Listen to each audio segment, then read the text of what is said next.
Welcome. Today in Keto Naturopath Kitchen, I'm making Carl's birthday cake. And I'm doing it a little differently. I have a video out there of me making this. It's a flourless, dairy-free chocolate cake, which is absolutely amazing. It's what we have for all of our birthdays, and we always have it with vanilla ice cream. So I thought, why not make an ice cream cake? And my favorite TV show, which is British baking company, whatever, the British baking on Netflix, they did ice cream cakes the other day. So I thought, perfect, I'm going to make an ice cream cake. I'm going to start off making the ice cream. It's all dairy free. It's my regular vanilla ice cream, which in here I don't like it real sweet, so I have 40 grams of xylitol. You can have up to 100 grams depending on how sweet you like it. To that, I'm going to add 6 egg yolks that's left over from making all of the cinnamon bread, the PSMF cinnamon bread with egg whites that I make. We eat a lot of that, so I have a lot of egg yolks left over. So I end up making a lot of ice cream for several reasons. One is it's in the freezer and it's always there. So you can make it, you don't have to eat it right away. And so it's there. So a can of coconut cream is what I think my recipe calls for 1 cup of coconut cream, 1 cup of coconut milk. And then I always had all this coconut milk in the refrigerator left over that I wasn't using. So I decided 1 can of coconut cream is what I like. And I use Thai Kitchen coconut cream. And to that, I'm also adding French vanilla stevia, liquid stevia. You could add vanilla extract if you want. I like to add this French vanilla stevia extract, stevia sweetener that I get on Wellevate. And I don't measure, just a couple of squirts. And then I put it in my high-speed blender so the xylitol gets mixed in and all the ingredients are mixed. Now for ice cream, xylitol and allulose are the best sweeteners to use. It comes out nice and creamy. It doesn't crystallize, so that's what I would recommend. I can't use allulose, so I use xylitol. I get my ice cream maker. You just start off the ice cream maker, pour in the mixture.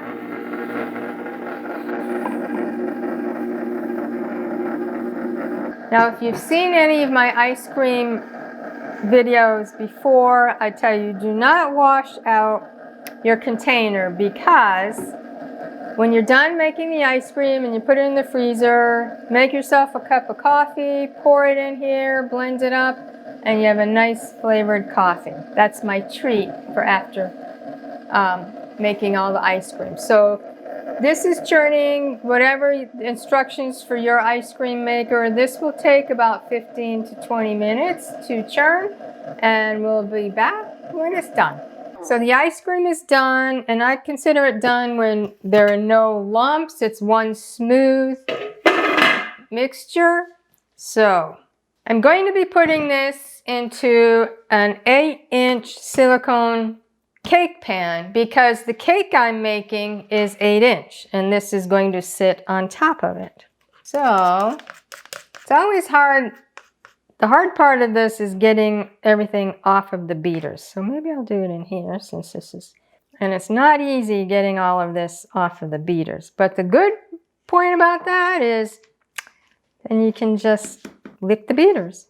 Or usually I use my finger to try to get more off and just have it. I'm going to use a spoon to get it out. Spread it around.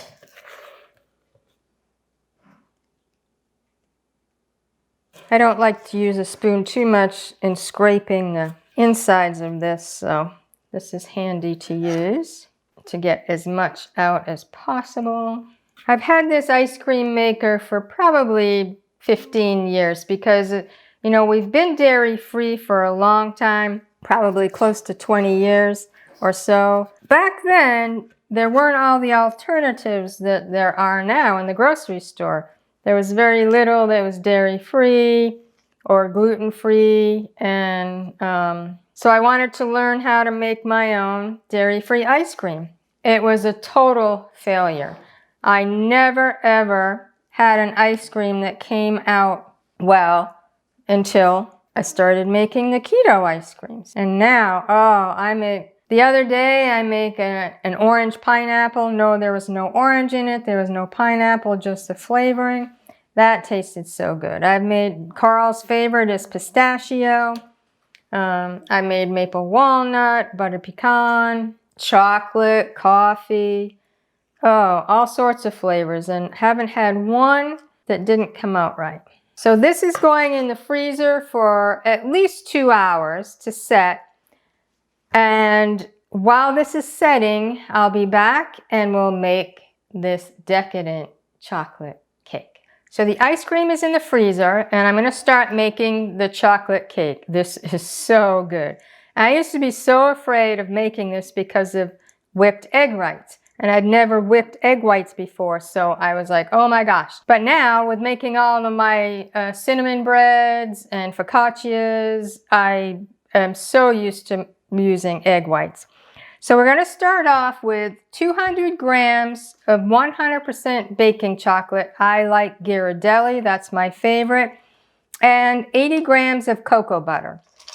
So I put the chocolate in the cocoa butter. What I'm going to do is over a double boiler. I don't have a double boiler, but I'm going to put this over a pan of water and I'm going to melt it. It's a slow process, so I will be doing that on my stove, and we'll come back when it's all melted and finish making the cake.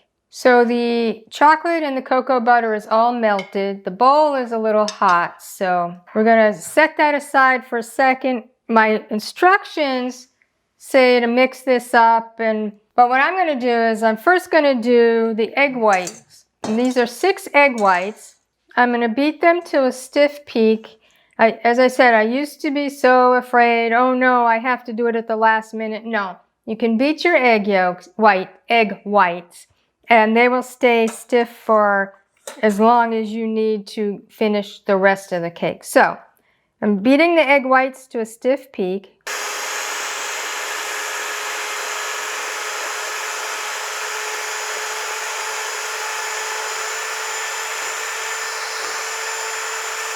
So that's good. That's a stiff peak. It forms a little peak when you do that, and it's not going to fall out of the bowl.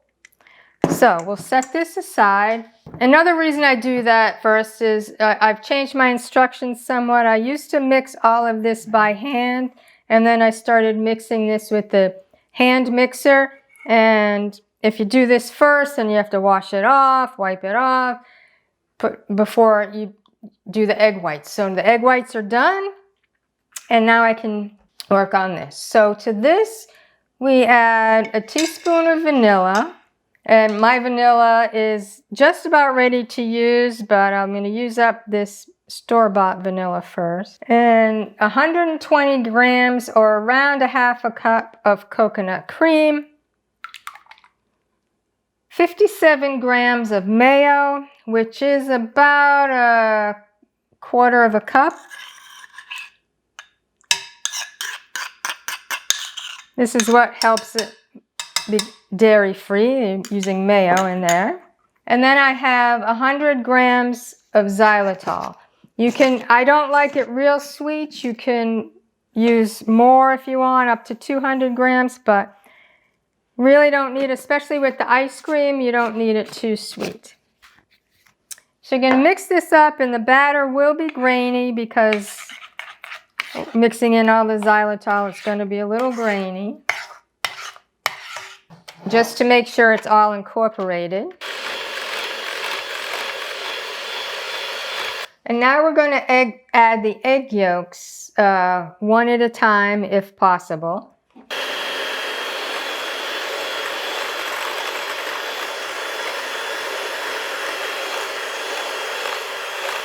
So the batter becomes very thick. Actually, this actually worked out very well. I've had more issues in the past. So what you can do is, if it's too thick and it's not getting smooth, you add a tablespoon of water, 1 tablespoon at a time, up to 3 tablespoons. I don't think I'm going to need more than this. Now the batter is thick, but it's nice and smooth, so we're just going to go with this. You fold in the egg whites, 1/3 at a time. Again, I like my spoon. I know people say you got to use a spatula. I like my spoon. My spoon works really well. I have a better feel with the spoon. So you preheat the oven to 325 degrees, which I forgot to do. So now we have an 8-inch, it says springform pan. I like this Fat Daddy's pan. It's professional grade. I got it on Amazon. I'll put a link to it. I have 8-inch parchment paper on the bottom that I also got on Amazon, which I will link to. I love these pans. So you grease them. I'm more worried about greasing the sides. And you're going to pour the batter into the pan. Oh, that looks so good.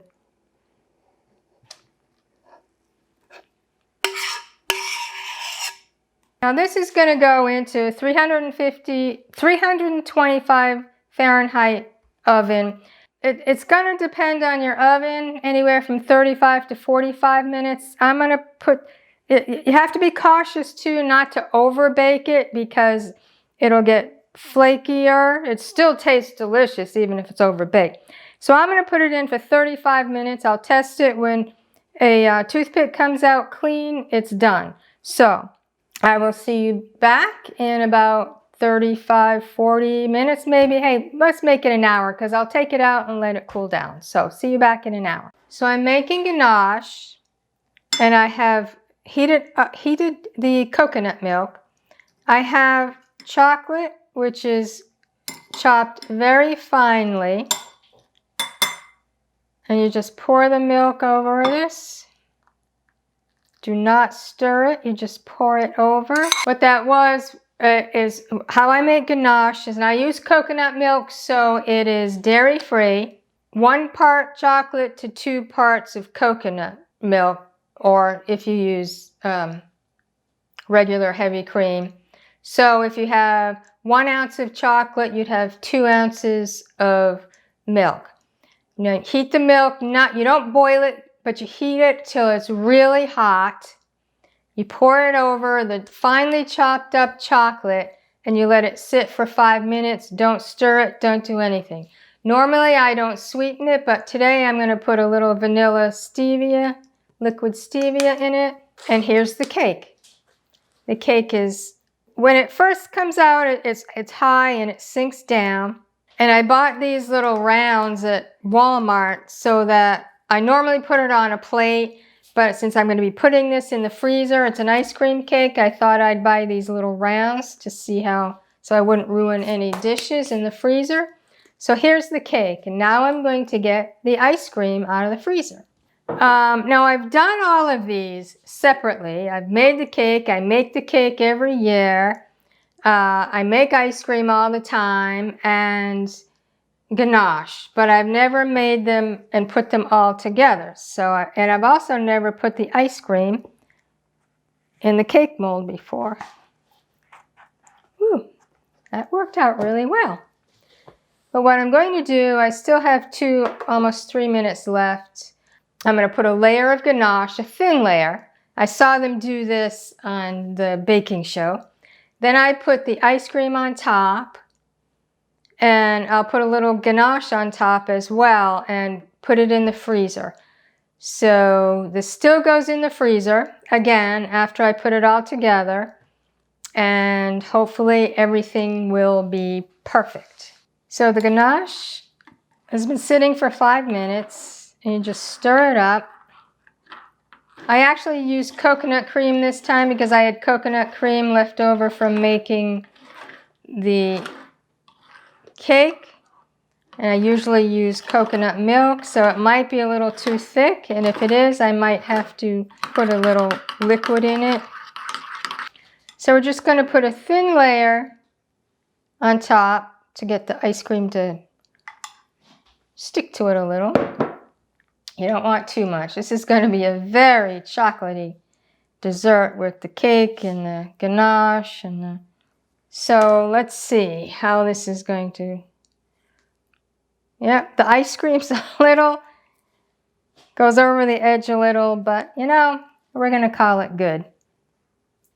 If I were really worried, I'd, you know, cut it around, but it's just a family dessert for the birthday. So, and what I'm going to do is I'm going to put a little ganache on the sides just to make it a little pretty here.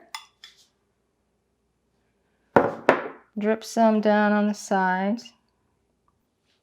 And since the ice cream is goes over the edge, then it's just falling on the plate rather than...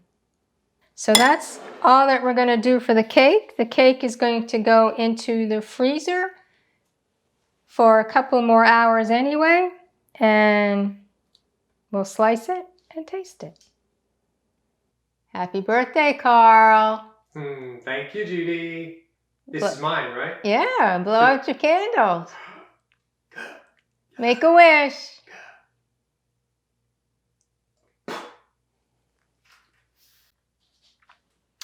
Well, Carl saw his birthday cake and blew out his candles. Now we're going to cut it and taste it. Now, since it is ice cream, it's going to be hard, so take it out a little earlier than when you want it, like 10-15 minutes maybe. Look at that. Let's see how it tastes.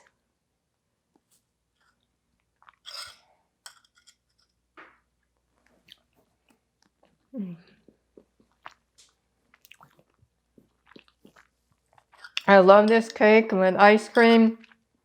It's perfect. Oh, this is delicious. Hopefully Carl will get to try some. The cake this is perfect. Perfect ice cream cake. I'll probably be trying other ways to make this because I absolutely love it, but this came out perfect. So enjoy.